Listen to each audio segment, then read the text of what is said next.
Donc aujourd'hui, on est en Normandie, sous le soleil, donc c'est déjà sympathique.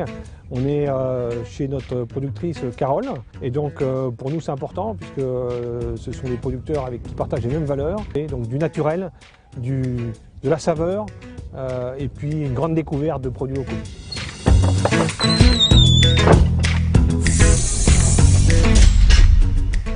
Alors Madame Clean, en fait, c'est notre marque. Ça comprend en fait trois gammes. Safran du bocage avec l'épice, le bocage qu'on cultive. Bocage sacré, qui est encore un peu confidentiel, on ne l'a pas tout à fait commercialisé. Et le Green Lab avec les biobecs. Donc c'est une friandise ou un snacking 100% fruits, hyper naturel et qui a conservé toutes ses vitamines et ses nutriments. Et on a décidé en fait de devenir agriculteur en fait parce qu'on en avait marre d'être hors sol, selon la formule de Pierre Rabhi. Donc on a choisi la culture du safran parce que ça nous paraissait plus consensuel à nous deux, c'est ce qu'on a choisi tous les deux. C'est une plante à une épice magique et assez chère. C'est un antioxydant, un antidépresseur naturel et c'est plein de vitamines.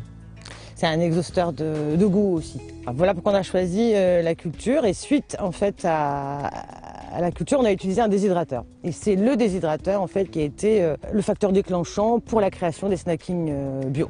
On a élu domicile dans le bocage virois. Petite bourgade qui s'appelle Chêne d'Olé. C'est très très beau.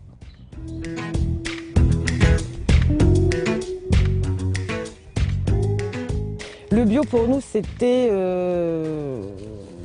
plus qu'important, je veux dire c'est un peu le fondement, mais c'est quand même un acte militant en fait. Donc le Green Lab un peu c'est comme pour les biobecs, en fait c'est un peu un foisonnement d'idées et de techniques qui viendraient d'ailleurs, mais qui est toujours ramené à l'endroit où on est finalement. Un producteur c'est quelqu'un de passionné. Donc c'est difficile même pour un petit producteur d'être en distribution parce qu'on n'est pas du tout à cette échelle-là. Et donc ce que j'aime dans ce colis-là, en fait, c'est que ça va être la traduction en fait, voilà, de petits producteurs, de gens qui ont un vrai travail et qui travaillent avec passion et pour amour. Ouais.